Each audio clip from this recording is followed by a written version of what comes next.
Que a graça e a paz de Cristo Jesus estejam com você e sua família em qualquer lugar do Brasil ou do mundo.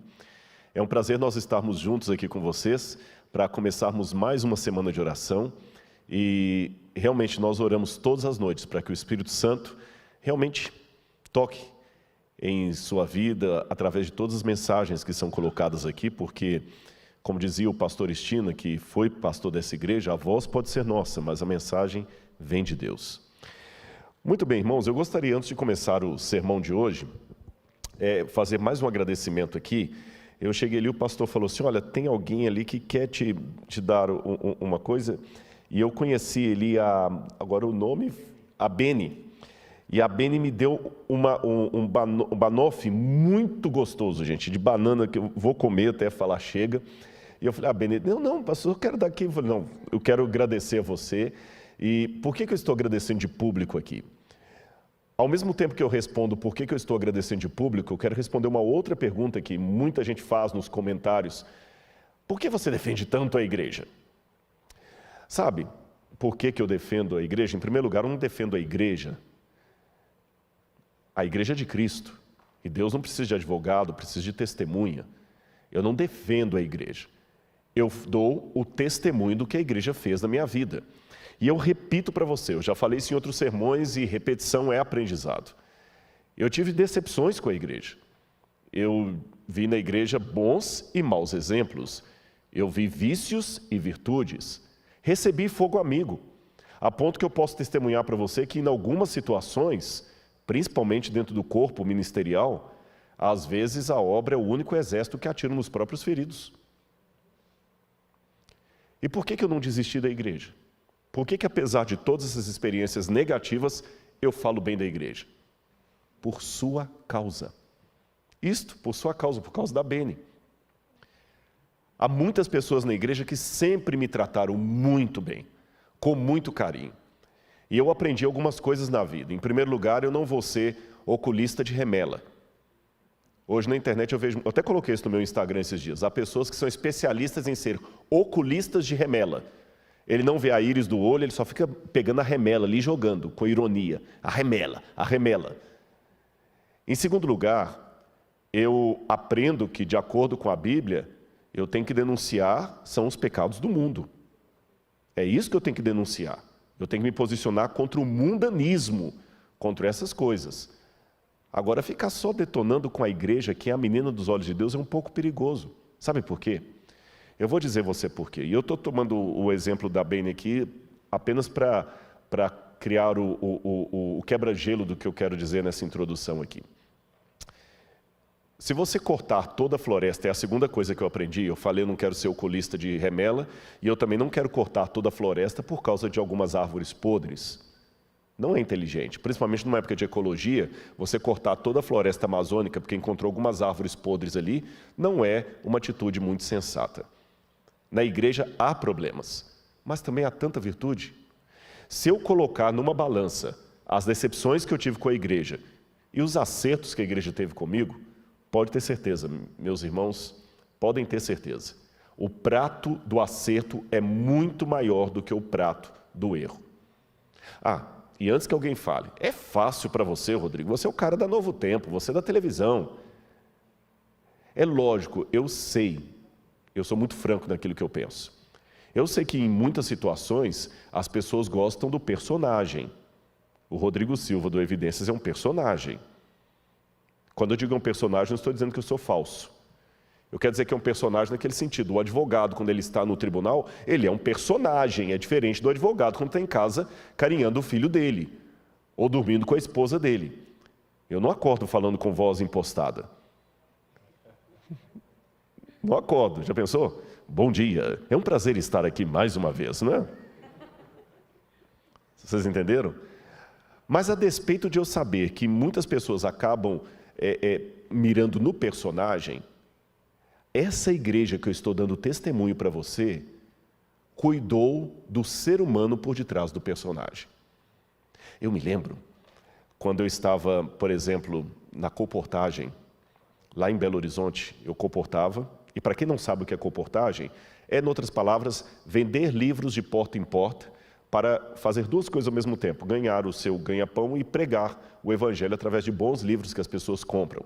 E eu, no meu caso, queria pagar a minha faculdade. E tinha uma irmã Anália, já faleceu, que ela já era idosa naquele tempo.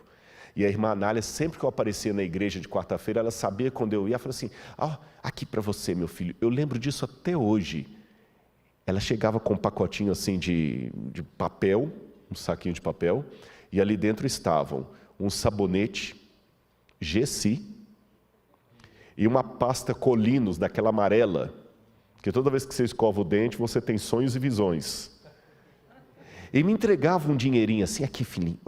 Eu não sei dizer qual o dinheiro, porque eu estou falando de 1990, 1989, ainda era o plano cruzado ainda, nem lembro qual era o dinheiro do Brasil na época, não era o real, era cruzeiro nessa época. Mas seria, se eu fizer uma conversão para hoje, é como se ela chegasse com R$50. E ela me entregava assim: aqui, ó.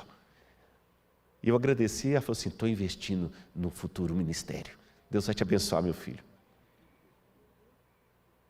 Se eu disser que a igreja não presta por causa daqueles que me apunhalaram, eu estou dizendo que a irmã Anália não presta. Você percebeu como é que isso é grave? Por isso que eu falei, meu amigo, desculpe. Se você está seguindo pessoas na internet que amam ser médicos de remela, desculpe, esse aqui prefere ser um oculista da íris. Não estou negando que a remela exista. Mas para que eu vou ficar preocupado com o espinho se eu tenho a rosa para cheirar? Não sou alienado. E antes que você fale assim: é vendido, é porque você trabalha para a associação, meu amigo, desculpe. Eu tenho 2 doutorados, e um pós-doutorado e 2 faculdades. Em termos profissionais, eu não preciso da igreja adventista. Se fosse profissão por profissão, eu já recebi propostas para ganhar muito mais. Em 2015, eu recebi uma proposta para trabalhar numa universidade, não vou falar qual, que o sujeito perguntou quanto que eu ganhava na obra com todos os auxílios e queria pagar o dobro para eu ficar lá dando uma aula. Então, não é por questão financeira que eu estou aqui. É que eu faço programa, escrevo livro, dou palestra. Quanto que eu estou cobrando da igreja para dar essa palestra aqui? 0. Bom, a igreja está tendo um gasto comigo, é claro. Eu estou ficando num hotel e estou comendo, porque eu também não posso pagar para trabalhar. Mas eu não cobro para dar minhas palestras. Quando eu dou palestra em igrejas evangélicas, os irmãos falam assim: pois é, mas quanto que o irmão cobra? Não cobro. É um susto. Tem uma irmã batista ali, ela sabe, é um susto quando o pregador fala que não cobra. Eu falei: não, a única coisa que eu cobro são as minhas despesas para chegar até aí. E é lógico, por ser do NASP, tem que ter uma burocracia para me levar, porque são muitos convites, eu não consigo atender nenhum por cento dos convites que eu recebo. Então, não é comigo, por isso que não adianta mandar e-mail para mim, é com o NASP. Tem uma burocracia porque é muita gente para atender. Vocês perceberam? Então, não venham jogar na minha cara que eu sou vendido porque eu sou funcionário da associação, que você está me ofendendo. Eu acho que eu tenho um pouquinho de inteligência para poder sobreviver financeiramente melhor do que na igreja adventista. Então, meu irmão, se eu estou aqui, não é pelo salário. Se eu estou aqui, não é porque eu estou vendido como funcionário da igreja, nem porque eu sou alienado. Eu estou aqui, sabe por quê? Porque eu amo Jesus. E ele falou para mim a mesma coisa que falou para Pedro: quando te converteres, apacenta as minhas ovelhas. Ai de mim se disser não para esse chamado. Então, com todo respeito, eu sei que até alguém falou: você estava bravo esses dias. Estou bravo mesmo, porque há uma ira santa às vezes. Eu vejo alguns até que se dizem da igreja com frases de ironia na internet, que cada um lê como quiser. Uma teologia lá, Renato Russo, que diz tudo e não fala nada. Sabe, Renato Russo? Falava só de deprê e não falava nada. Ou só aquelas frasezinhas, desculpa a expressão, tipo o padre Fábio de Mello, que vai lá e só fala aquelas coisinhas bonitinhas, mas eu já falei com os católicos: se eu fosse católico, eu não me sentiria representado por ele. Porque ele não tem coragem de falar na TV o que a igreja católica pensa sobre a homossexualidade. Só fala de aceitação, aí é fácil. Eu vou à igreja batista, presbiteriana, metodista, falo na USP, falo em lugares de ateus, de evangélicos, católicos. Mas eles sabem que quem está indo ali é um adventista do sétimo dia e que tem ideias diferentes. Eu não escondo quem eu sou. Eu aprendi a discordar com classe, por isso que eles continuam me chamando. Mas eu não nego a minha identidade, nem tenho vergonha dela, falando apenas as verdades que agradam, para não receber dislikes nem lacração na internet. Então é um recado dado, sim. Estou dando recado, porque eu sei que tem muita gente assistindo e eu tenho uma obrigação com Deus de pregar a verdade. Então, meu amigo, eu sei que a igreja não salva, mas aquele que salva manda eu ficar na igreja. Esse preâmbulo aqui ele é necessário porque o tempo pede esse tipo de discurso. Há muitas pessoas hoje que estão achando que a igreja é um detalhe, uma coisinha besta. Não é. Quem fundou a igreja foi Jesus. Você está querendo saber que é mais do que ele? E mais um detalhe, já que você fala tanto na internet de aceitação, de evitar as fobias, por que você não aceita a igreja? Por que você não aceita a igreja? Você quer que agora a sociedade aceite o bandido, porque o bandido é apenas uma vítima da sociedade, a igreja tem que aceitar todo o negro, o pobre, o homossexual, a sociedade tem que aceitar todo mundo, agora a aceitação está certo. E por que você rejeita a igreja? Por que você não fala bem da igreja? E sabe o que eu penso?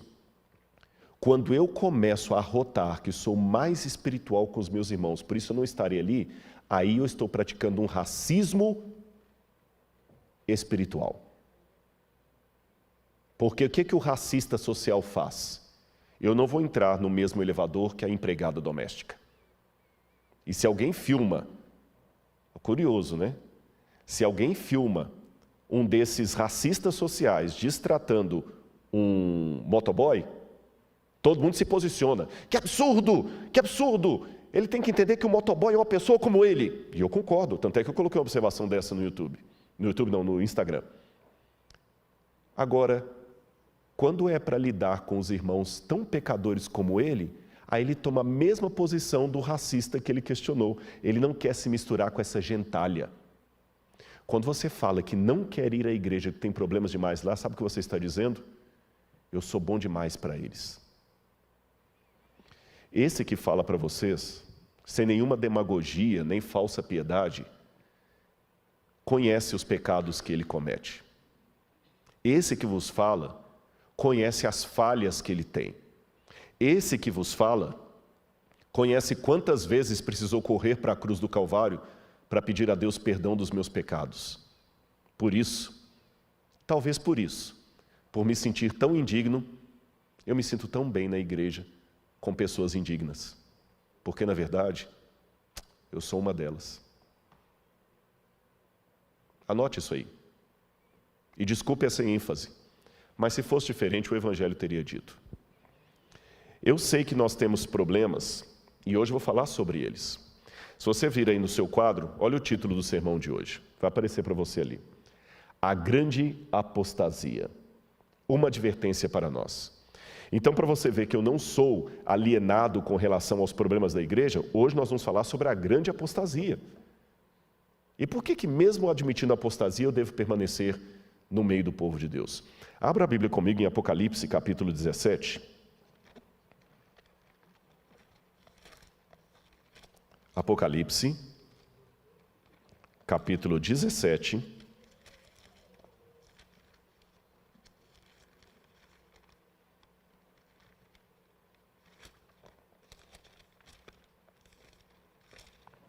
Versículos 1 em diante. Se você estiver com sua Bíblia, acompanhe aí a leitura.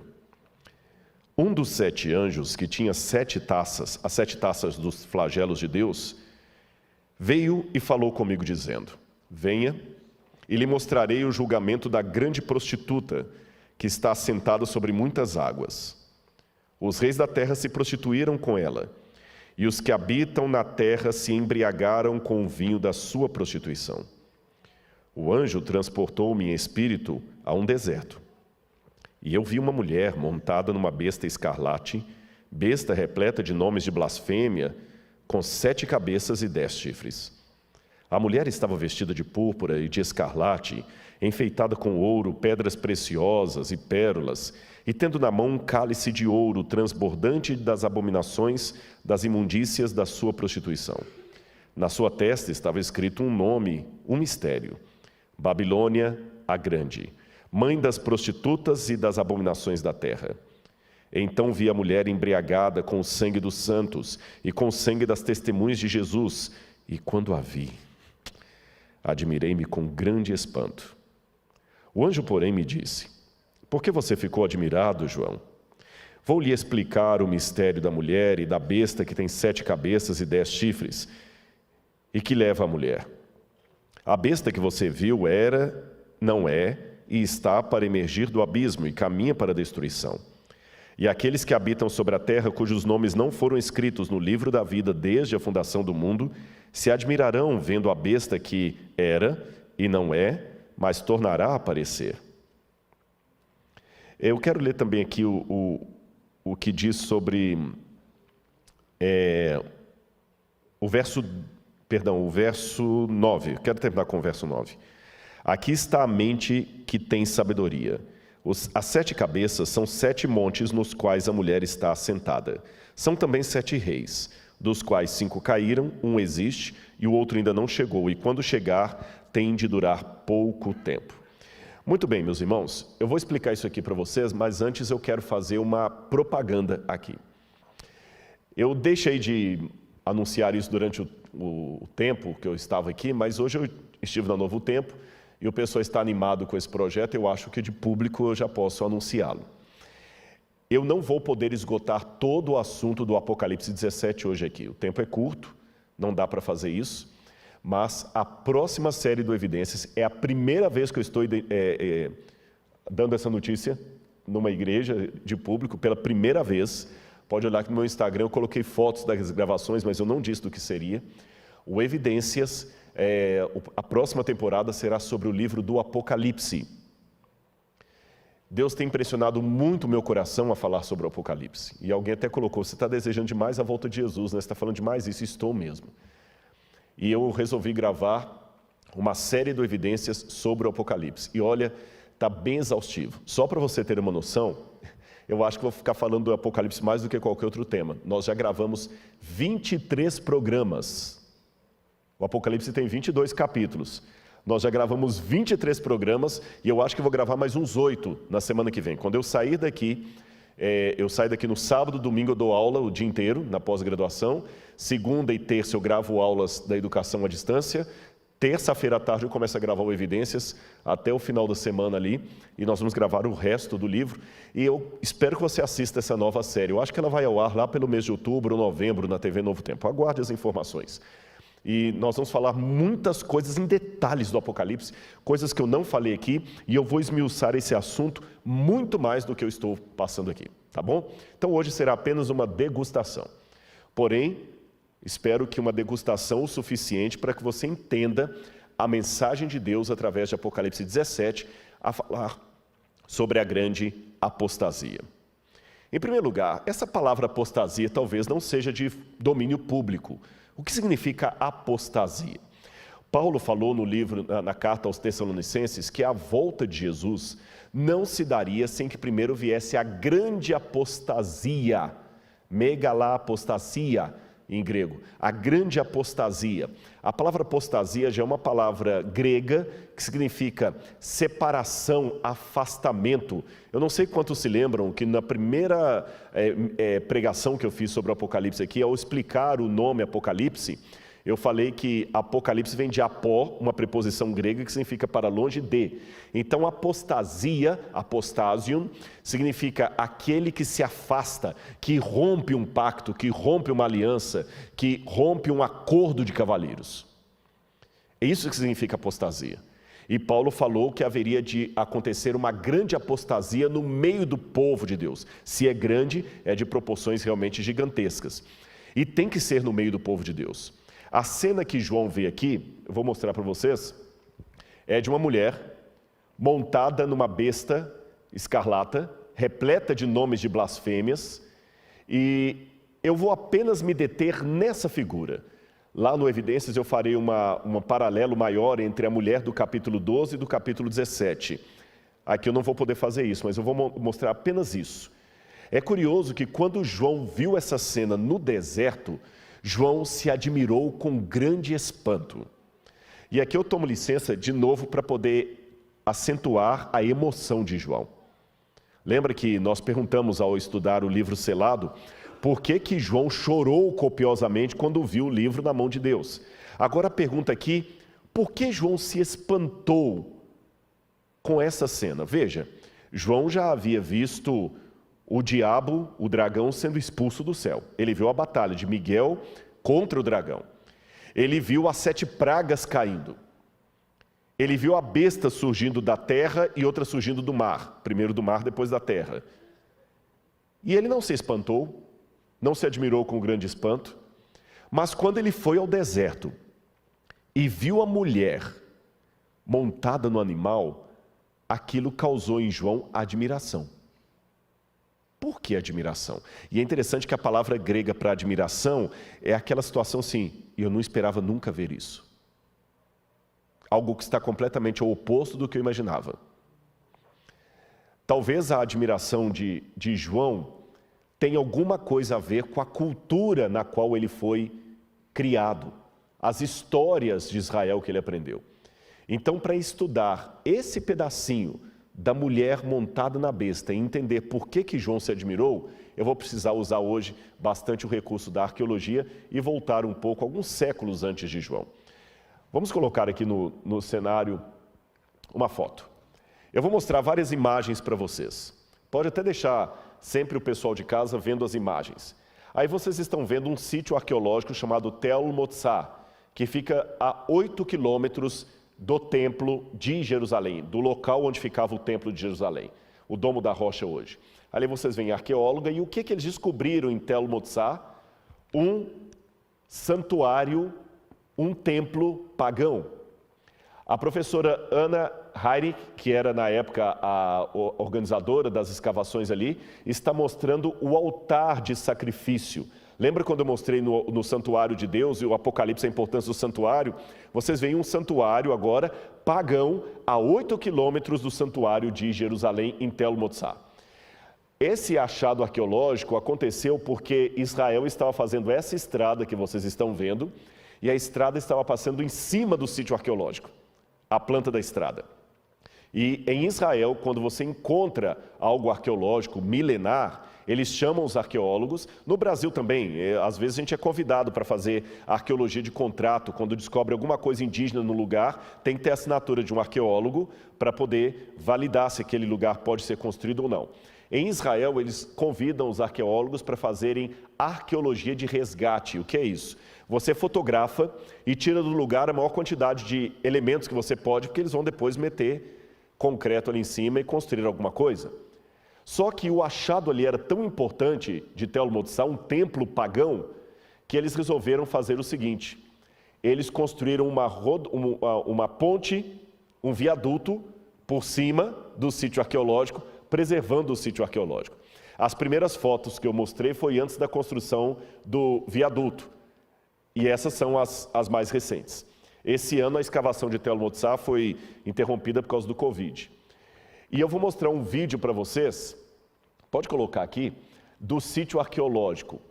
É muito curioso o que eles descobriram ali. Esses buracos que vocês estão encontrando aí, vendo aí, eram buracos onde eles enterravam toda a cerâmica utilizada no sítio arqueológico. Assim como nós temos o costume de enterrar o pãozinho de Santa Ceia por reverência, tudo que é usado num culto, eles também enterravam, para não ser usado de maneira ruim. Aqui você tem uma das entradas do sítio arqueológico. Aqui funcionava o templo, ainda está em processo de escavação. E esse templo tinha um lugar santo e santíssimo, como o templo de Jerusalém. Ele tinha um altar de sacrifício. Ali você tinha um altar de incenso, lá dentro também, que você está vendo. Aquela parte quadrada ali é um altar também. Vários animais eram sacrificados aqui aos deuses pagãos. Muitos cultos pagãos eram realizados aqui por judeus, porque ficava na Judéia, e esse templo funcionou durante aproximadamente 600 anos. Perdão, corrigindo, 300 anos. Ele funcionou mais ou menos do ano 900 ao ano 600. 300 anos esse templo pagão funcionou ali perto do templo de Jerusalém. Essa agora é a professora Shua Kislevitz, que é a nova diretora do sítio arqueológico. E ela está na mão segurando um cavalinho de barro. Percebam? Esses cavalinhos de barro que a gente encontra lá mostram que naquela região havia um culto da fertilidade desde a época de Josué. Esses são elementos culticos ou ídolos que foram encontrados ali. Algumas das cerâmicas que estavam enterradas ali, que são agora reconstituídas, todas usadas em oferendas ritualísticas. Aqui vocês veem uma placa para ter uma noção do tamanho, e aqui à esquerda do monitor de vocês, você tem um incensário, onde incensos eram servidos aos deuses pagãos cananitas. E do outro lado você tem restos de ossos de animais que foram encontrados ali. E aqui você tem o incensário, quando ele foi completamente reconstituído na universidade, o incensário, e do lado um dos cavalinhos ali. Pode perceber que ele tinha até um pezinho de alguém montado nele, mas só encontraram um cavalinho. Encontraram outro cavalinho, daqui a pouco eu vou falar o porquê desses cavalinhos que eles encontram. Animal de carga. Encontraram também estátuas, cabeças de pessoas que iam ali e, como ação de graças, como agradecimento ao deus pagão, eles colocavam alguma representação de si mesmos. Lá você tem o tamanho da proporção dos elementos que foram encontrados. E aqui uma foto de um drone, antes de construírem um viaduto do sítio arqueológico. Aquele buraco que vocês têm ali é justamente a entrada do sítio arqueológico, e mais à direita aqui você teria o pátio. Aqui você tem uma ideia.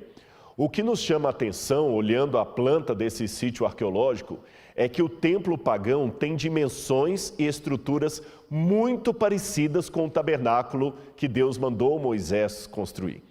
É muito parecido.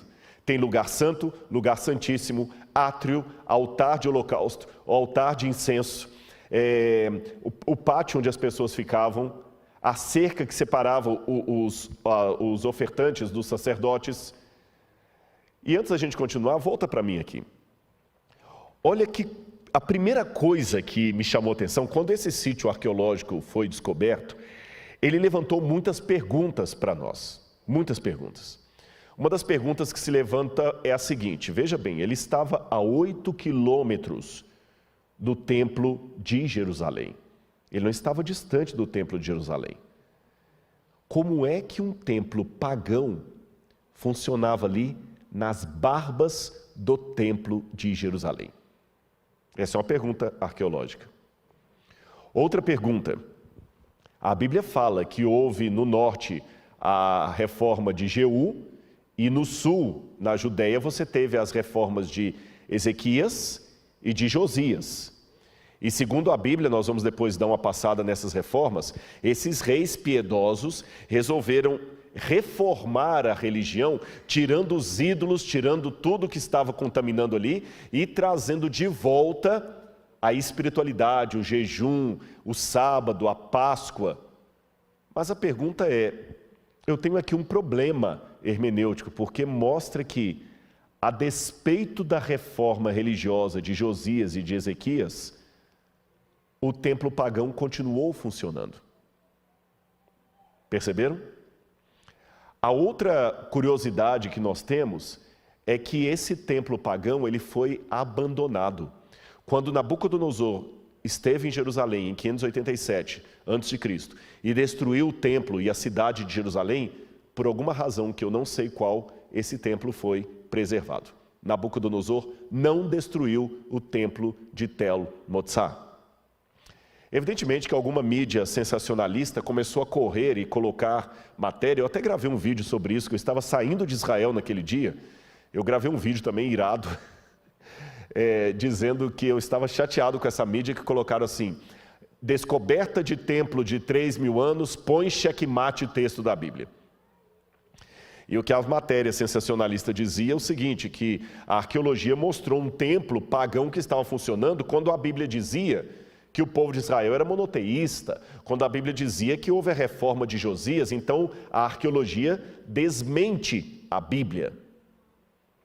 Será que a arqueologia desmente a Bíblia?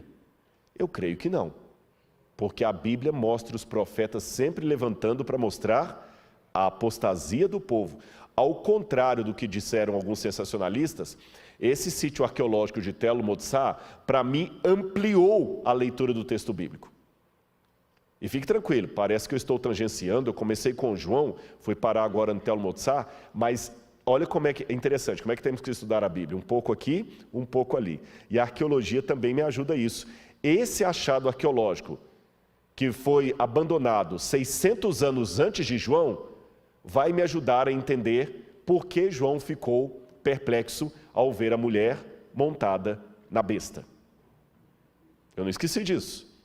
Eu não estou tangenciando. Eu comecei com o Apocalipse, mas eu pedi licença para ir lá atrás. Porque às vezes você, para entender a situação, você tem que voltar ao passado. Há alguns filmes que exploram isso. Você pode olhar que às vezes tem um filme lá, na primeira cena, você vê um camarada todo ensanguentado, correndo com uma faca, desesperado, e algumas pessoas correndo atrás dele. Daqui a pouquinho o filme congela e fala assim, 6 meses antes. Aí volta, porque agora você vai assistir o filme para entender aquela cena, que talvez só vai voltar no final do filme. É mais ou menos isso que eu quero fazer. Professor, eu falei, a gente mesmo estando pregando, o vício de ensinar não sai, sabe, pastor Justo? Então, a gente tenta colocar da maneira mais didática para você poder aprender. Ficou claro? Agora, mesmo assim, eu me pergunto, se o povo de Israel era monoteísta, por que aquele templo de Tell el-Motsar estava funcionando lá? Veja, se eu dato esse templo por volta de 900 a.C., ele foi erguido pertinho da época da inauguração do Templo de Salomão. E se ele foi abandonado, porém não destruído, na época de Nabucodonosor, isto significa que esse templo continuou em funcionamento praticamente durante o mesmo período de tempo do Templo de Salomão. E a 8 quilômetros dali, num território de Judá. Isso seria tão absurdo como se eu pegasse, vamos supor, a Basílica de Aparecida do Norte, que é católica, e ali dentro do território ainda da Basílica, eu colocasse, quem sabe, um centro espírita completamente contrário ao que acontece na missa. Percebam? Não faz sentido isso. Então, por que esse templo pagão estava ali? E por que ele não foi destruído? Por que ele foi só abandonado? Será que o povo de Israel era realmente monoteísta? Eu quero mostrar algumas passagens da Bíblia para você. Vamos ver o quadro agora, alguns textos da Bíblia. A primeira coisa que eu queria corrigir para você é esta questão. Será que Judá era monoteísta, politeísta ou monolatra? Eu vou explicar para você isso aqui. Volta para mim um pouquinho. Monoteísmo, pode voltar para mim aqui. Monoteísmo é quando você adora um único Deus, correto, e crê no único Deus. Politeísta é quando você adora e cultua vários deuses, está certo? Mas existe a monolatria. O que é a monolatria? A monolatria é quando você adora um ídolo apenas, tem ele como sua devoção, mas reconhece a existência de outros. Tá certo? Você adora um ídolo, mas reconhece a existência de outro. Uma maneira mais elegante de chamar isso é enoteísmo. O enoteísmo é quando você trata o seu único Deus como se ele fosse um dentre outros. Por exemplo, o futebol. Eu nasci com 2 pernas esquerdas e não sou canhoto. De futebol não entendo nada. Se você quer ver o Rodrigo numa situação vexatória, coloque-o num campo para jogar a bola. Você vai ver um quadro que vai gerar trauma e risadas e risos. E toda vez que você olhar para mim, vai lembrar daquele desengonçado ali em campo. Mas eu sei que o futebol funciona mais ou menos assim. O torcedor do... Não sei que time que eu dou aqui. Fala um time qualquer. São Paulo. O torcedor do São Paulo, ele vibra com o São Paulo. Ele quer que o São Paulo... Se houver corintianos palmeirenses, não fiquem bravos. Quem citou São Paulo aqui foi o Edson, viu? Depois eu dou o RG dele, se vocês quiserem mandar uma mensagem. Eu dou o endereço do Instagram dele lá para brigarem com ele. Mas vamos supor, falando sério agora, o torcedor do São Paulo, ele torce pela vitória do São Paulo. Ele usa a camisa do São Paulo. Mas ele reconhece que existem outros times. Existe o Atlético Mineiro, o Cruzeiro, o América, o Flamengo, o Fluminense. Só que ele não torce por todos. Ele torce para o São Paulo, mas reconhece a existência de todos. Assim funciona com o enoteísta ou monolatra. Ele acredita, ou pelo menos aceita, a devoção apenas a uma divindade. Mas ele reconhece a existência de outros, só que ele só adora um. E quando tem, por exemplo, uma guerra, é como o futebol. Ele entende que o Deus dele está lutando contra o Deus do outro povo. E o povo de Israel, pasmem, era mais enoteísta ou monolatra do que monoteísta. Rodrigo, isso aqui que você está falando é muito sério. Eu nunca ouvi disso, eu sempre aprendi que Israel era monoteísta. A fé de Israel era uma fé monoteísta. O Deus que revelou uma doutrina para Moisés revelou-se como o único Deus. Porém, esse único Deus falou para um povo que estava tão imerso no politeísmo que Deus falou de um jeito, mas eles entendiam de outro. E Deus, como bom professor, acabou usando uma linguagem que eles pudessem entender. Tanto é que nos 10 mandamentos Deus diz assim: não terás outros deuses diante de mim. Percebeu a linguagem? Se eles tivessem claro que só havia Deus, esse mandamento não seria nem necessário. Ou então Deus mandaria redigir assim: não aceitarás a existência de outros deuses. Ele falou: não terás outros deuses diante de mim. Quando Elias sobe ao monte, ele fala assim: até quando cocheareis entre dois senhores? Se Baal é Deus, seguiu. O Senhor, aos poucos, vai dando a revelação progressiva ao seu povo. Quando ele falou pelos lábios de Isaías, ele falou assim: eu sou o Senhor teu Deus, antes de mim nenhum houve, e depois de mim nenhum haverá. Mas isso eu já estou falando lá em Isaías, 700 anos antes de Cristo. Bem posterior à época de Moisés. Então Deus vai falando aos pouquinhos, Deus vai revelando a verdade aos pouquinhos. Mas o tendão de Aquiles espiritual do povo era correr para outros deuses. Aplicação. Se o tendão... sabe por que eu estou colocando aplicação? Porque é muito fácil reconhecer os pecados de Israel. Difícil é reconhecer os pecados do Israel moderno. Eu pergunto a você, Deus abriu o Mar Vermelho, correto? Fez o maná cair. Apareceu no Monte Sinai de tal forma que o monte fumegava. E por que eles correram imediatamente para o bezerro de ouro, poucos dias depois de terem sido libertos? A primeira coisa que eu aprendo com isso é que milagres não são garantia de manter a fé. Se fosse uma garantia, um milagre, ninguém se apostataria. Mas ainda insisto, por que eles correram tão rápido para o bezerro de ouro? Porque esse era o tendão de Aquiles deles. Enquanto Deus estava atendendo, enquanto Deus estava aparentando servi-los aos seus caprichos, lembra quando eles pediram cordonizes? Reclamaram porque queriam a carne do Egito?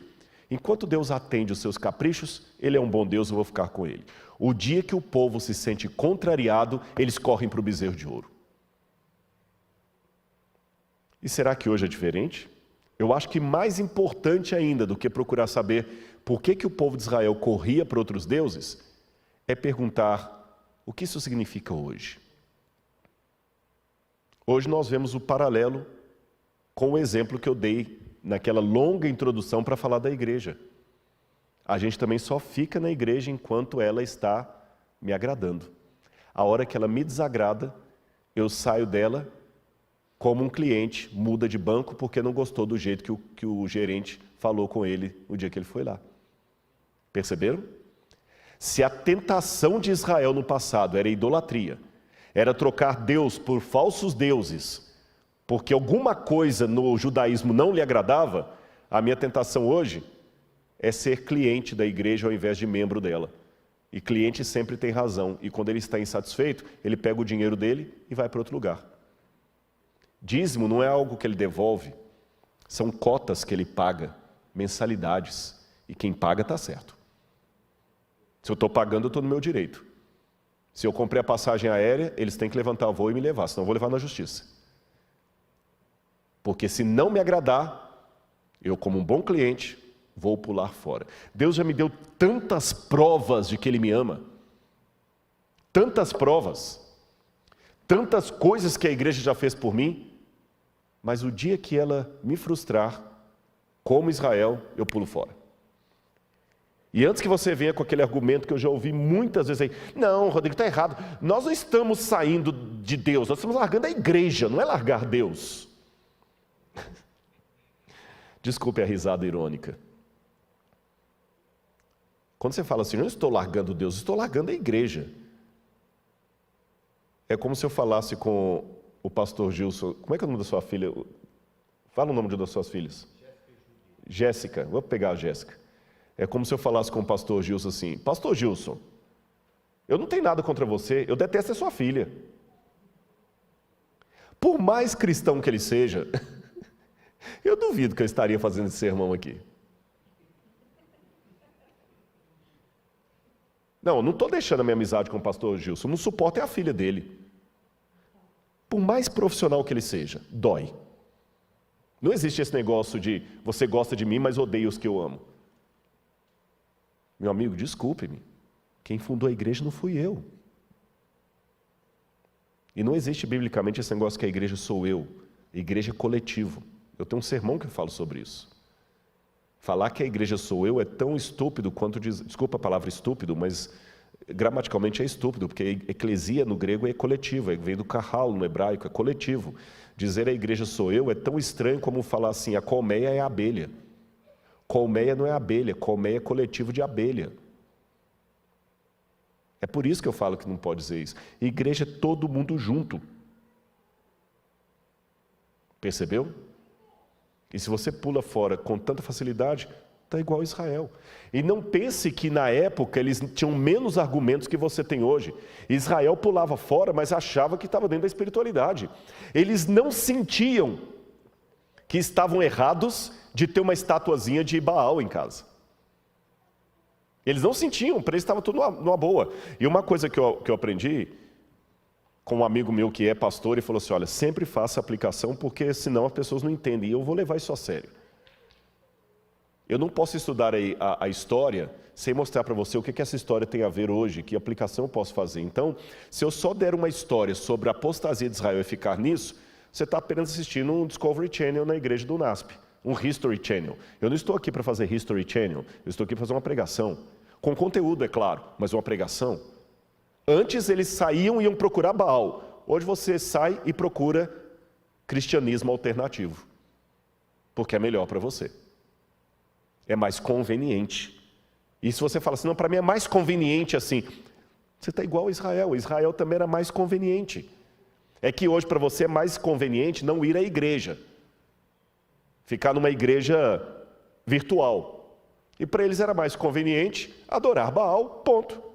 Se eu não posso dizer que você está errado, você não pode falar que eles estavam errados.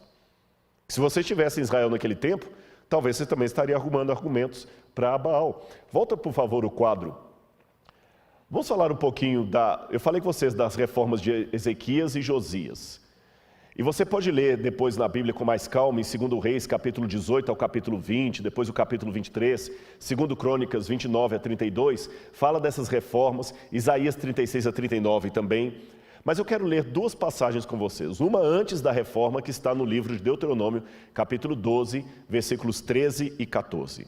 Deuteronômio, capítulo 12, versículos 13 e 14.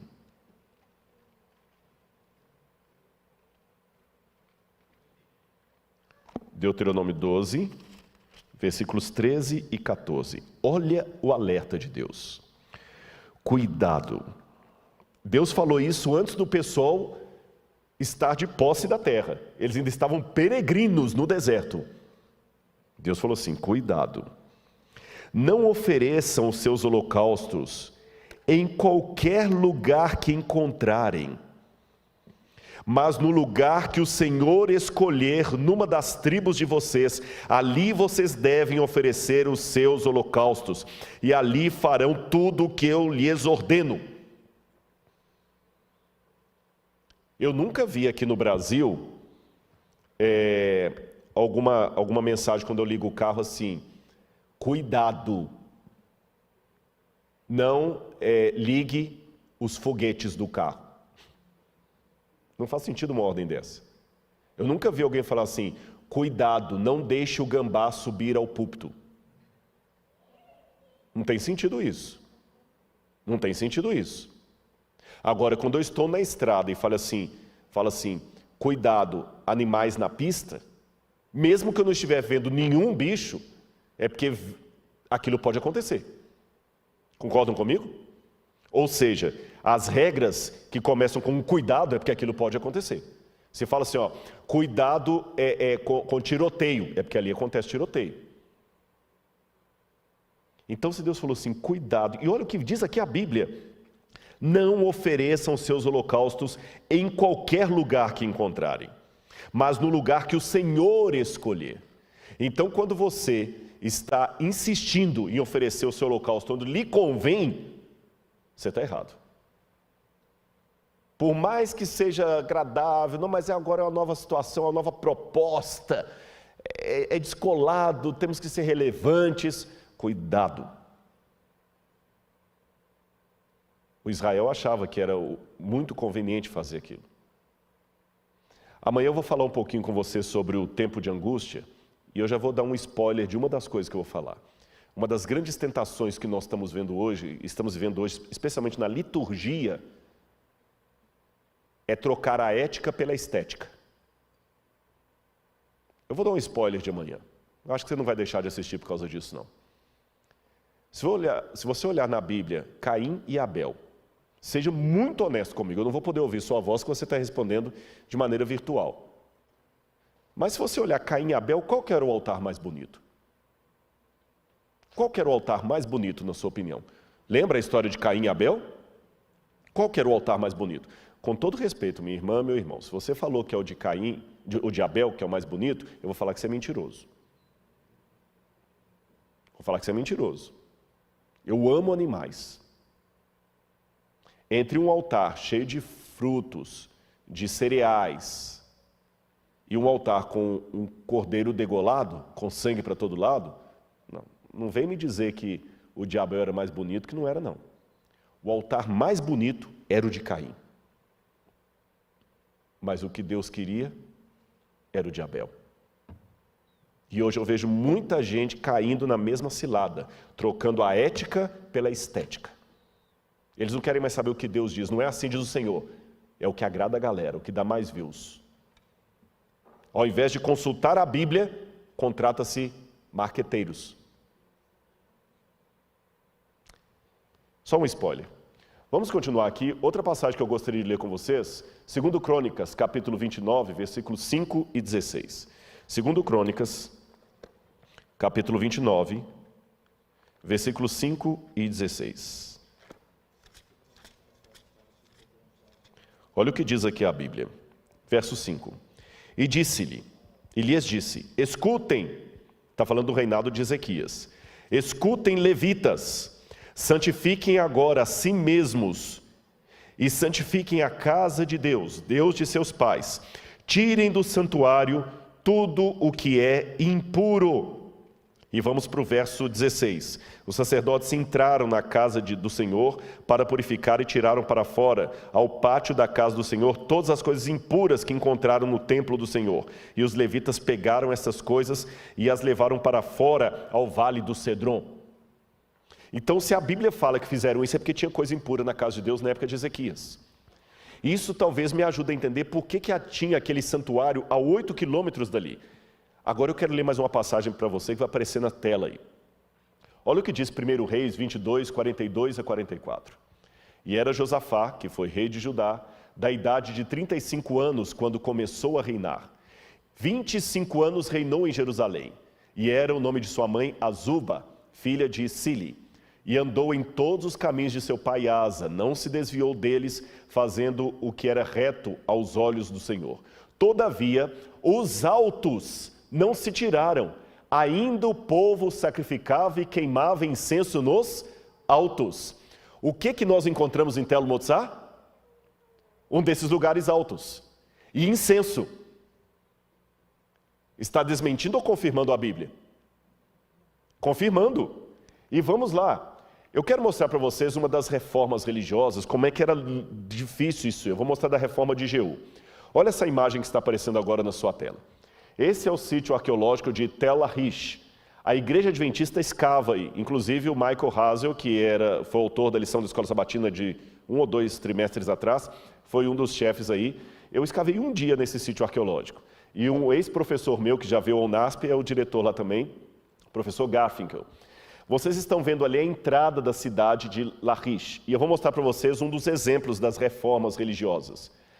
Na entrada você tem esse banco onde sentavam-se juízes para julgar o povo. Lembra no caso de Ruth, que Ruth foi até a porta para resolver o caso ali, e eles tiraram as sandálias. Era na porta que havia isso. Mas num dos cômodos que estavam para cá, descobriram um altar. E o que chamou a atenção dos arqueólogos é que esse altar estava enterrado de ponta cabeça. Eles escavaram e encontraram o altar quebrado de ponta cabeça. Estão vendo o mostrando ali? As pontas do altar estavam quebradas. Você sabe a diferença quando uma coisa foi quebrada por ação do tempo ou quando alguém destruiu. Você vê um celular com a lente quebrada, trincada, falou assim, ó, caiu no chão. Espatifada, a namorada descobriu a senha do WhatsApp e deu BO. Você sabe a diferença. Do lado de cá, algo que estava em cima do altar. Então vocês vão me ajudar aqui. O altar estava de ponta cabeça, quebrado, e em cima dele estava aquele objeto com um buraco no meio. O que será aquele objeto estranho? Um mictório. Um mictório. Agora eu vou convidar você a ler comigo o livro de 2 Reis, capítulo 10, verso 27. Você viu o achado arqueológico, não é? Você viu um altar na porta da cidade e em cima desse altar um mictório. Quando eu vou para o livro de 2 Reis, capítulo 10, versículo 27...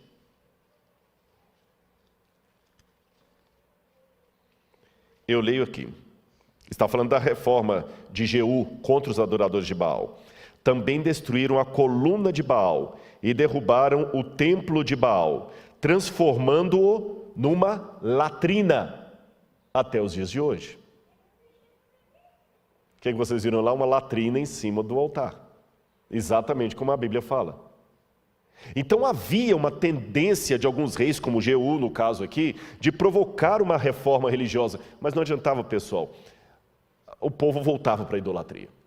Era mais ou menos como o Brasil ou qualquer outro lugar do mundo, quando tem uma crise, por exemplo, a pandemia agora, todo mundo está lavando a mão, usando álcool em gel e tudo, mas eu tenho certeza, assim que essa pandemia acabar, inshallah, acabe, como dizem em árabe, inshallah, que se Deus quiser que acabe, que descobrirem a vacina, todo mundo vai parar de usar álcool em gel, essa preocupação toda já não haverá mais.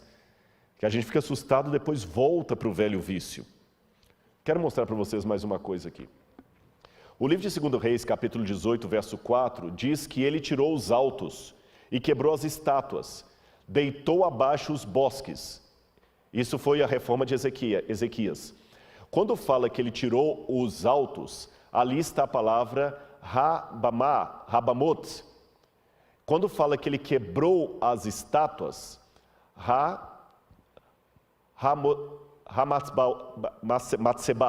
Matzbaot, está no plural, desculpa, eu estou com problema de vista. Hamatzbaot. E quando fala que ele deitou abaixo os bosques, ali está escrito Asherot. O que é Asherah? A gente fala Azera em português, não é o nome do carro não, Azira. Áshera é a mãe de Baal, esposa de El. E Áshera era a divindade mais cultuada em Israel na época da apostasia. Aqui eu tenho algumas estátuas de Áshera que fazem parte da coleção do Museu de Arqueologia Bíblica do NASP. Coloca na tela para o pessoal ver. Era uma deusa da fertilidade, você nota que ela está segurando os seios. E nós temos Áshera em duas formas, com a cabeça de mulher ou com a cabeça de um pássaro.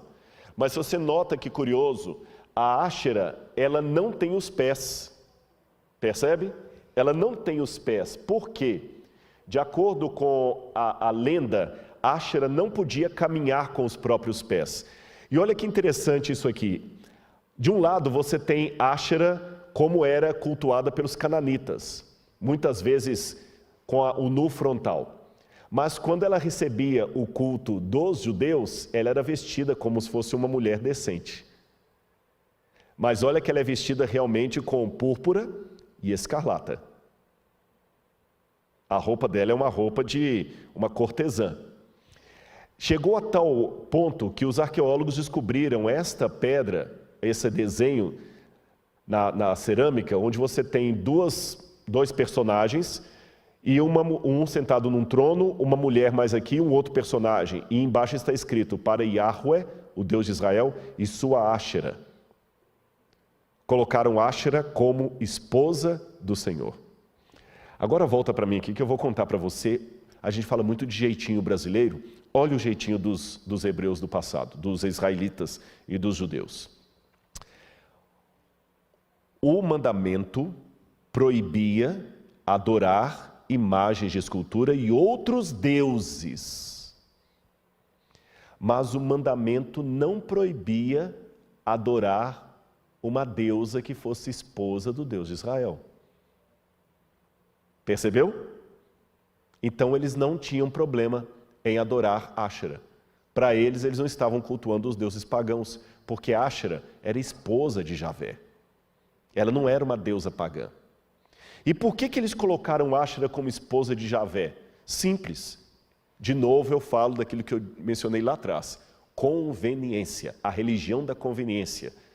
Porque numa região de politeísmo, com os deuses tendo várias esposas, raciocina com a cabeça da época. Não pense com a cabeça de hoje, não, senão você não vai entender os argumentos dos hebreus do passado. E eu acho muito importante a gente entender a cabeça do outro para saber por que ele chegou àquela conclusão, mesmo que eu discorde dela. Entender a cabeça do outro, os argumentos dele, não significa concordar com ele. Até pelo contrário, determina saber por que eu discordo dele. Então vamos fazer esse exercício. Pense com a cabeça de um israelita daquela época, ou de um judeu da região de Judá. Todo mundo em redor tinha os seus deuses, e os deuses tinham muitas mulheres. Era comum isso. Quem vivia numa situação patriarcal não lidava bem com o tema da solteirice.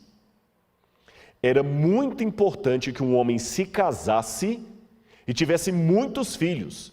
E até a poligamia era aceita, porque quanto mais filhos um homem tivesse, melhor. Lembra que Eucana tinha Ana como esposa e Penina. Quanto mais concubinas, Jacó tinha lá, Raquel, Lia, ainda cada uma pegou a sua empregada ainda para fazer mais filhos.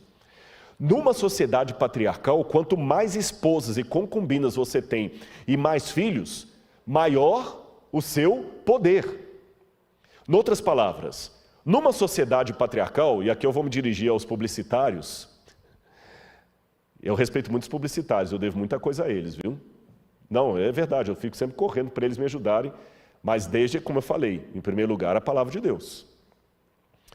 Mas imagine você, publicitário, tendo que fazer uma campanha de Javé naquela época. Quem que ia comprar a ideia de um Deus solteirão? Ninguém queria. Se a virtude de um homem era ter mulheres e filhos, como é que você vai apresentar um Deus, pai, numa sociedade patriarcal, um Deus dos patriarcas que não tinha mulher? Não era de bom tom.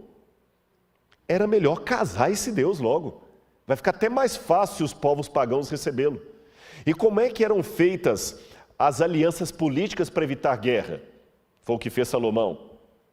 O filho do rei da Fenícia casa com a filha do rei da Pérsia. E assim fazem alianças. Então, nada melhor do que fazer uma família celestial. El, o deus cananita, o deus de Ugarit, já tem um nome parecido com El em hebraico, Deus. Então, se El é esposo de Áshera, vamos tornar Javé esposo de Áshera. Sejam sinceros comigo. Esquecendo que eles estavam errados. Não faz sentido? Pensem com a cabeça de um publicitário. Você não torna Deus mais palatável? E com outro detalhe. Esse negócio de adorar um Deus que você não vê é como chupar bala com a casca, com o plástico. Você tem que sentir o gosto dele, você tem que olhar. Tem que ter tato. Então vamos fazer o desenho ali, olha. E vamos colocar uma esposa para ele. Fazia sentido. Mas eu aprendi que nem tudo que faz sentido é correto. E vou mais além. Lembra que eu mostrei que o templo de Tel Motsar tinha uma estrutura muito parecida com o templo de Jerusalém? Aqui, irmãos, vem a minha outra descoberta que serve de análise e alerta para hoje. Eu descobri que apostasia não significa desvio das coisas de Deus. Significa seguir as coisas de Deus ao meu modo. Porque até fazer esses estudos, eu entendi apostasia assim. Eu estou aqui na igreja adventista, aí eu abandono a igreja adventista agora e vou me tornar aí, sei lá, membro de uma seita ou de igreja, vou me tornar ateu. Isso é apostasia. Se eu largar a igreja adventista hoje e me tornar ateu, é um tipo de apostasia. Só que eu percebi que a Bíblia não chama tanto a atenção para esse tipo de apostasia, em que eu largo a igreja e me torno um ateu. A Bíblia chama atenção para um tipo de apostasia que vai sem ter ido. Porque ele não sai do povo. Ele está no meio do povo. Mas ele quer colocar a religião do seu jeito. Ele até aparenta estar seguindo as orientações de Deus. O templo de Tel Motsar não tinha outra coisa senão sacrifício. O templo de Tel Motsar tinha incenso. O templo de Tel Motsar tinha pátio.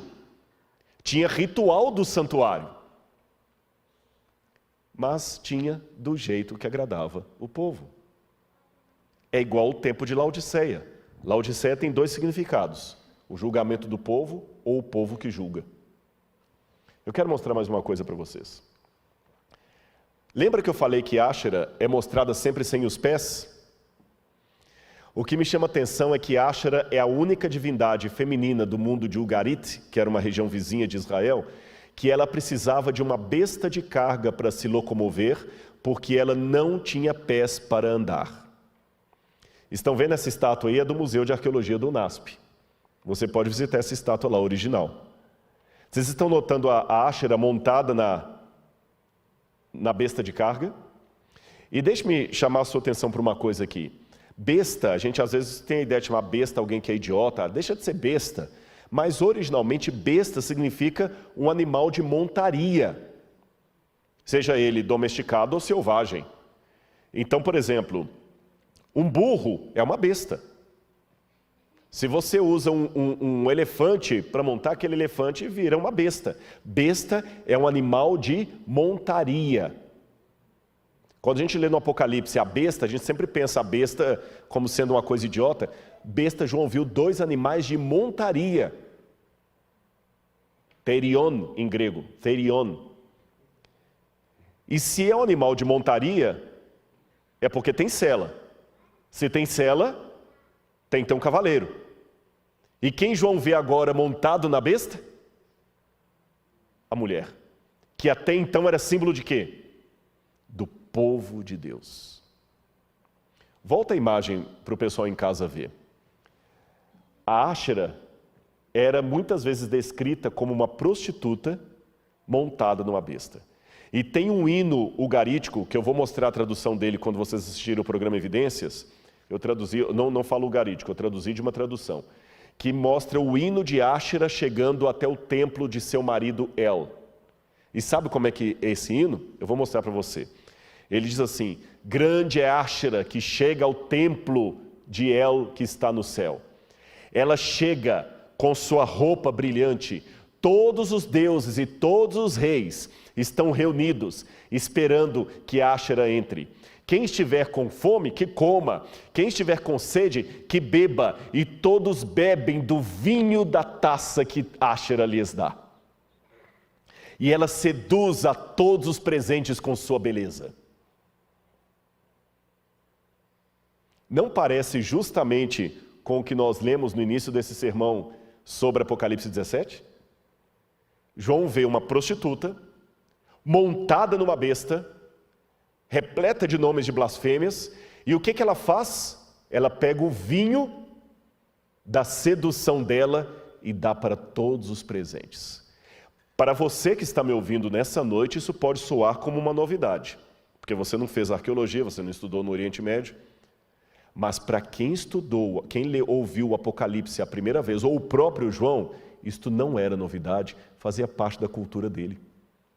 Em outras palavras, assim que João viu aquela mulher, automaticamente ele se lembrou de quem? De Áshera.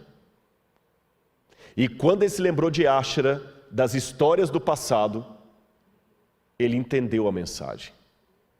A igreja, infelizmente, se une com o poder romano.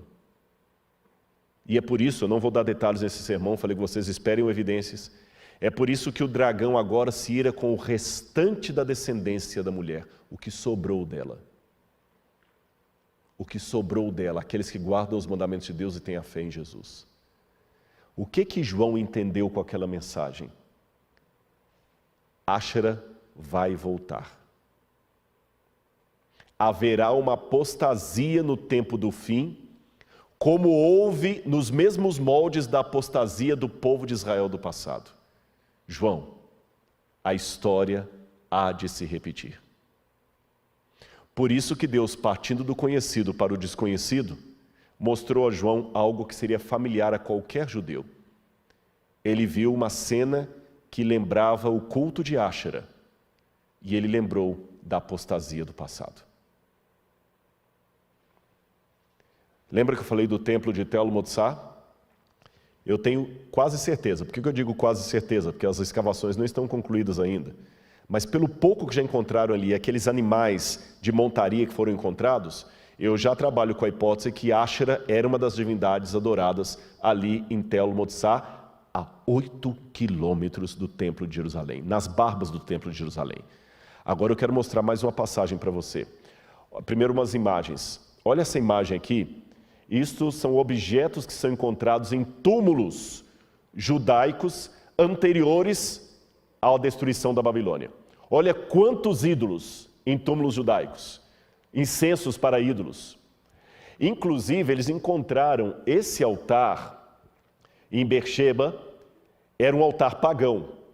E olha o que está no livro de 2 Reis, capítulo 23, versos 8 e 9. Em todos os sacerdotes e a todos os sacerdotes, trouxe das cidades de Judá e profanou os altos que os sacerdotes queimavam incenso, desde Geba até Beersheba, e derrubou os altos que estavam às portas, junto à entrada da porta de Josué, o governador da cidade. Ou seja, eles colocavam os altares na porta das cidades. Lembra que ele foi destruído e transformado em latrina? Vamos continuar. O que estava à esquerda daquele que estava à porta da cidade. Mas, essa parte que eu quero destacar, os sacerdotes dos altos não sacrificavam sobre o altar do Senhor em Jerusalém, porém comiam pães ázimos no meio de seus irmãos. Aqui está falando da reforma de Josias. Olha o que a Bíblia diz. Os sacerdotes do Senhor estavam deixando de sacrificar no altar de Deus em Jerusalém para comer pães ázimos no meio do povo. O pão ázimo era para ser comido dentro do templo. Eu mostrei para vocês os pães da presença. No Shabat, a cada sábado, o sacerdote comia os pães ázimos do templo, mas eles estavam deixando de comer os pães ázimos do templo para comer no meio do povo. Onde? Em Tel Motzá. Curioso, pastor Gilson, eles não comiam pão com fermento. Era pão ázimo. Perceberam? Seria mais ou menos como, desculpem falar assim, mas é verdade, como muitos talvez que estão me assistindo, que já apostataram da igreja, talvez bebem, não vão mais à igreja, não leem mais a Bíblia, estão fora da igreja por completo. Mas coloca uma carne de porco na frente, não come nem a pau. Eu já vi situação, às vezes, um camarada completamente fora da igreja, totalmente fora da igreja, com tudo que você pode imaginar. Até droga estava usando. E eu comecei a evangelizar a namorada dele. E um dia teve um PQP entre os dois lá, por quê? Porque ele foi a um churrasco com ela e ela pegou a carne que tinha partido, carne de porco, e foi trazer para ele, ele não aceitou. Eu vou comer no meio do povo pagão lá, mas eu vou levar o pão ázimo. Percebeu o que eu falei? Vou repetir para ficar bem claro na sua mente. Apostasia não significa necessariamente abandonar as coisas de Deus. Significa praticar as coisas de Deus de maneira pessoal. E hoje nós vivemos uma época do pessoal. Todo mundo quer o VIP, Very Important Person. Até o algoritmo do YouTube, ele já sabe o que você gosta, então ele já adivinha, já vai mostrando coisas para você ali que você gosta. E você quer uma religião customizada. A apostasia não significa abandonar as coisas de Deus, significa customizar as coisas de Deus. Não estou com isso querendo dizer que nós não devamos adaptar a mensagem. Eu adapto a mensagem. Eu não faço evidência de paletó e gravata. Eu adapto a mensagem. Mas eu tenho que tomar cuidado que... eu gosto muito de cachorro, já falei isso aqui. Uma coisa é o cachorro bater o rabo, outra coisa é o rabo bater o cachorro. Adaptar a mensagem de tal maneira, porque os sacerdotes achavam que estavam adaptando a mensagem. Deus falou que o pão ázimo era para ser comido pelo sacerdote lá no templo no Shabat. E o que ele fazia? Não, mas é melhor a gente fazer alguns pães ázimos extras e eu vou comer no meio do povo lá, porque a gente tem que ir ao povo, tem que agradar o povo. Aí é isso que eu ouço muita gente na internet. Deus não condena, não fala que Deus condena. A gente tem que agradar o povo, não pode espantar. Realmente, não podemos espantar, temos que pregar o amor. Mas repito, cachorrinho abanar o rabo é muito bonitinho. Rabo abanar cachorro, não.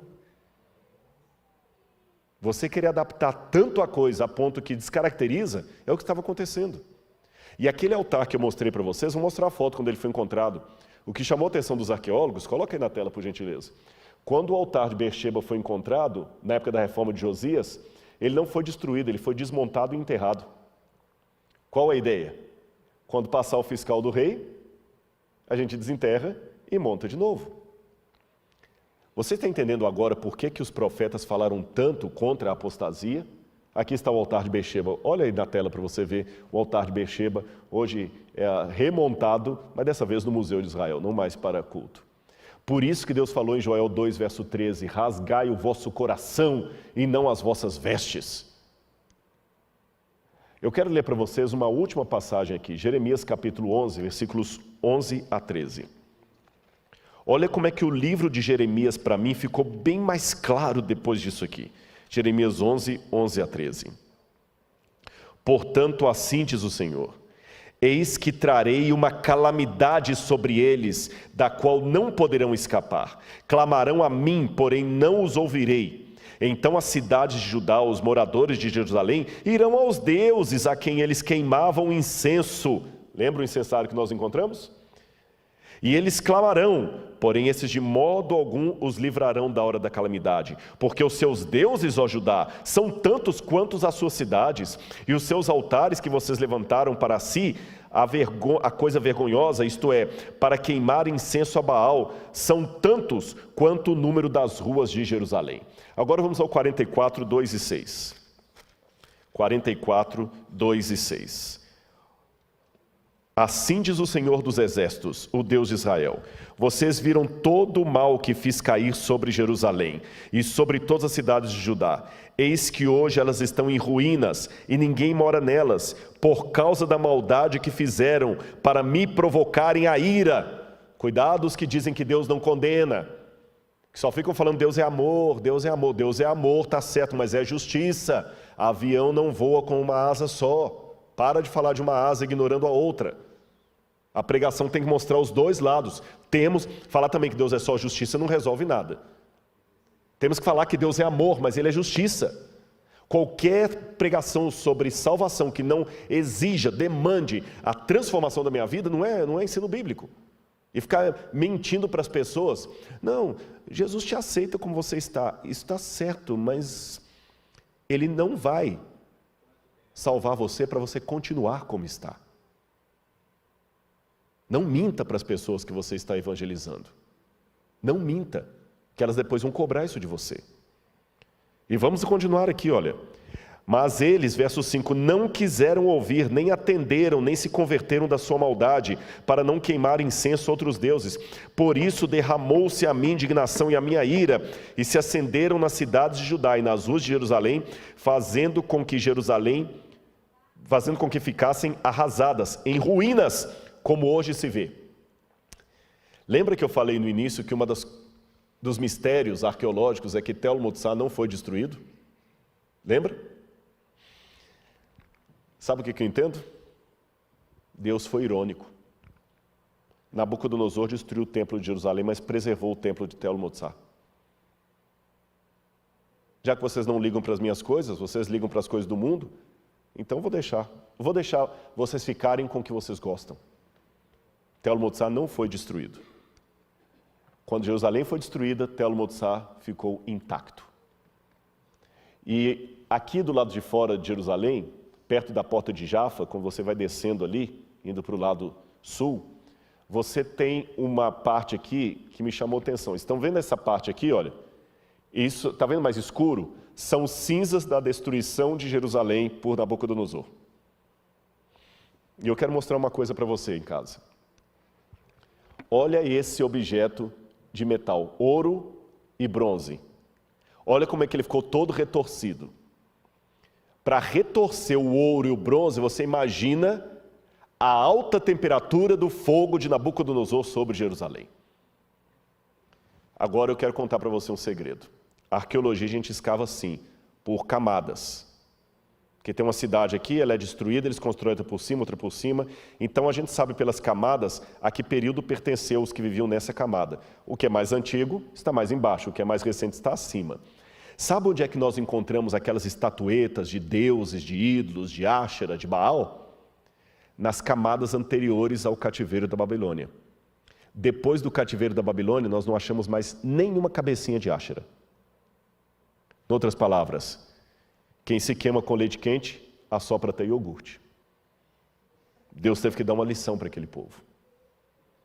Agora vamos aprender com a história do passado.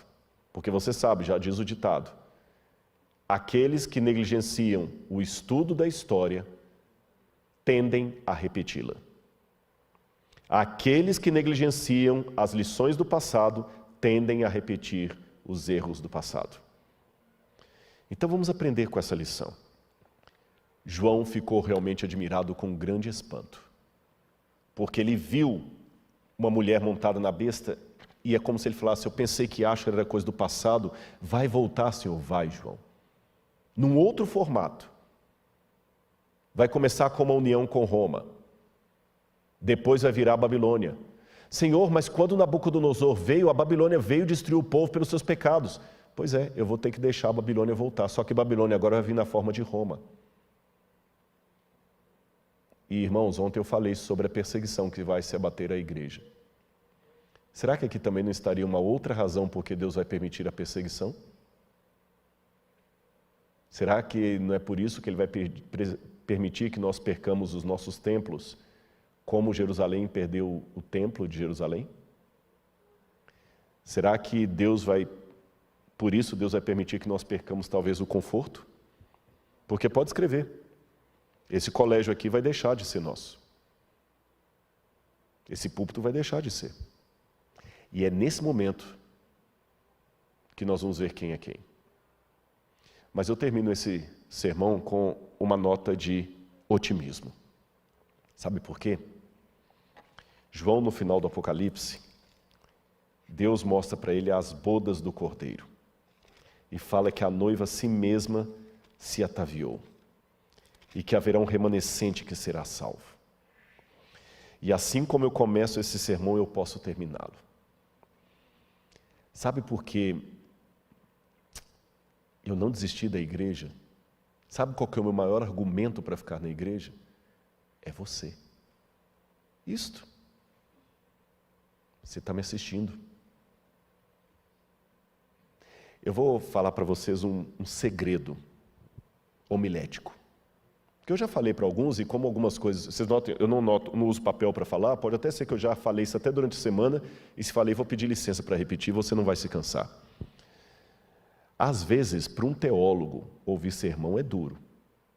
Primeiro que a gente não está acostumado a ouvir sermão.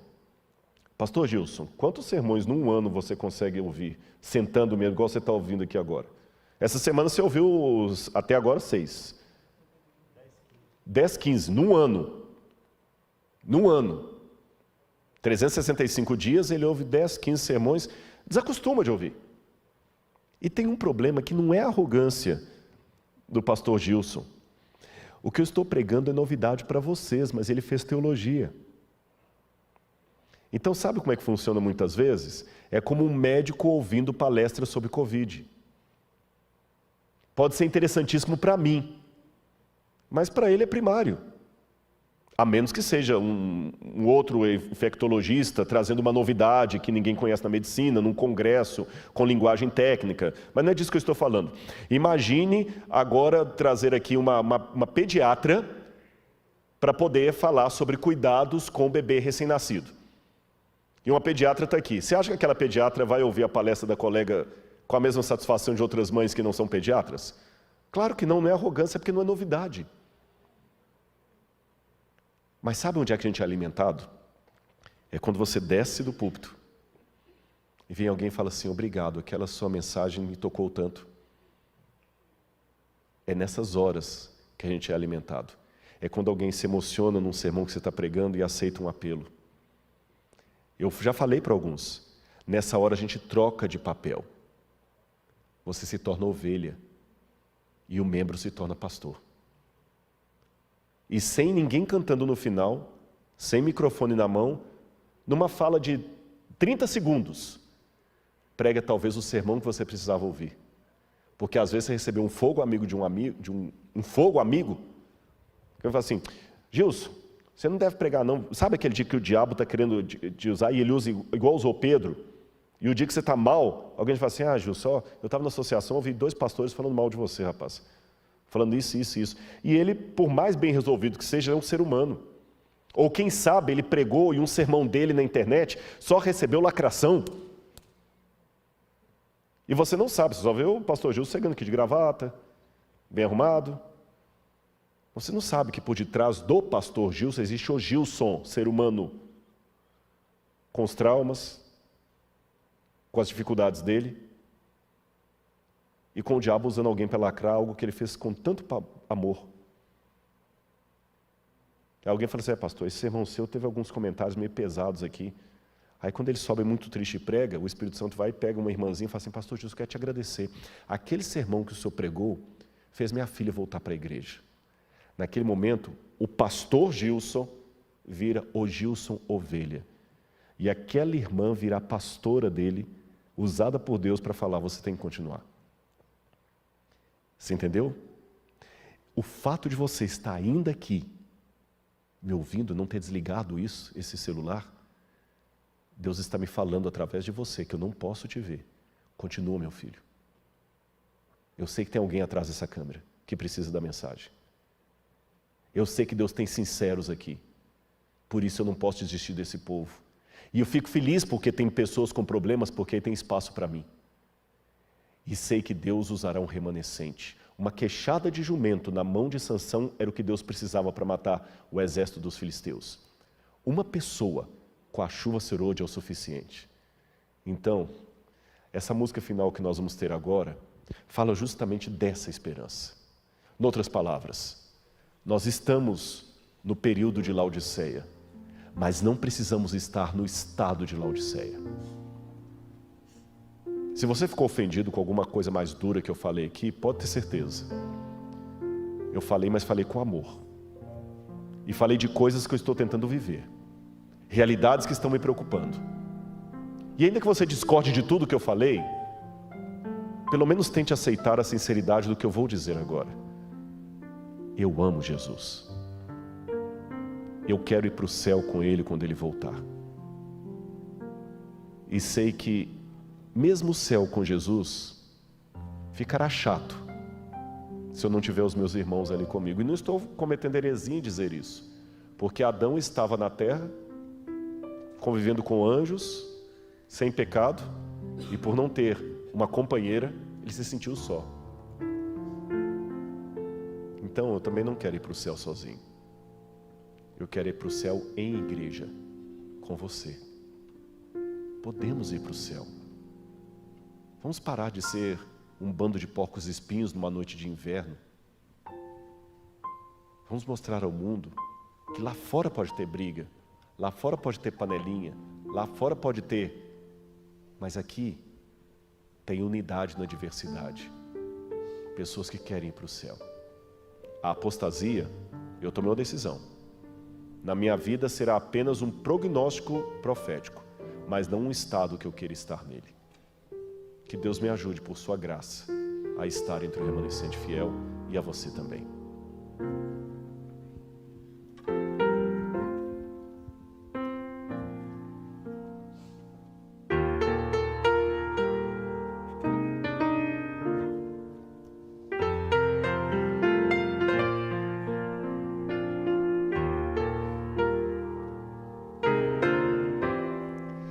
Até que nos ajudou o grande mestre,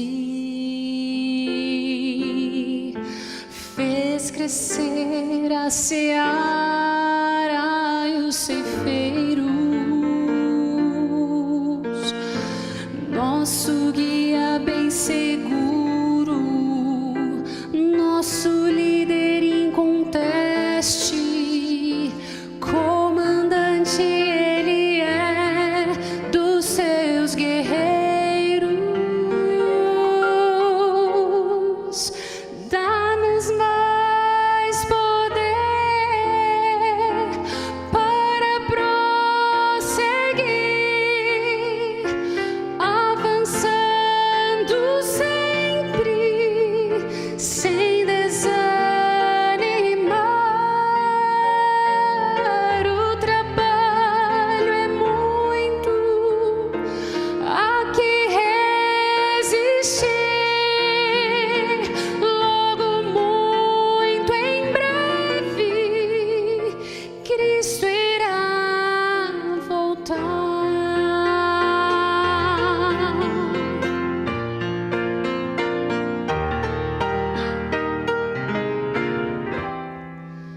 Nós queremos conquistar ao inimigo,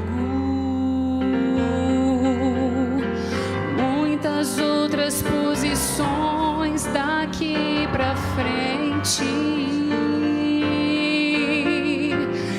espalhando o amor de Deus a toda hora e a qualquer preço, atraindo a Cristo corações e mentes. Dá-nos mais poder para prosseguir, avançando sempre, sem desanimar. O trabalho é muito, há que resistir.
quero fazer uma oração por mim e por você nessa noite. A oração é o seguinte: Senhor, nem que eu seja o último a entrar no céu, mas eu vou entrar aí, por Tua graça. Machucado, esfolado, incompreendido, injustiçado, com raiva, não interessa, eu quero entrar, Senhor. Rutzpah, lembra? Não solte-o enquanto Ele não lhe abençoar. Breve, muito em breve, Jesus vai voltar. Eu vou deixar minha canela para bater, mas eu quero pregar de Jesus. Vamos orar nesse momento? Eu convido a igreja a que fique em pé e você em sua casa que incline sua fronte e ore comigo. Obrigado, Senhor. Eu sei que as advertências que a Bíblia nos dá são duras, mas são importantes para nós entendermos em que momento nós estamos, em que percurso nós estamos.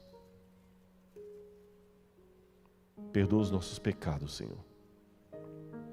Pai, o Senhor sabe que eu falei para eles o que o Senhor colocou no meu coração. E eu fiz com muita sinceridade de coração. Se desagradou a alguns, Senhor, paciência. Se confortou a outros, louvado seja o Teu nome. Se falei algo a mais do que o Senhor planejara que eu falasse, perdoa-me, Senhor. Se ficou faltando algo a ser dito, complementa com a voz do Teu Espírito. Mas leva o Teu povo para o céu, Senhor. E por Tua bondade, Tua graça e misericórdia, usa nós, instrumentos tão imperfeitos, para pregarmos o Evangelho. Pois é em nome de Jesus que nós oramos. Amém. Conto com você amanhã à noite, e que você possa realmente ficar nos braços de Jesus. Que a graça do nosso Deus esteja com você. Um abraço e até amanhã.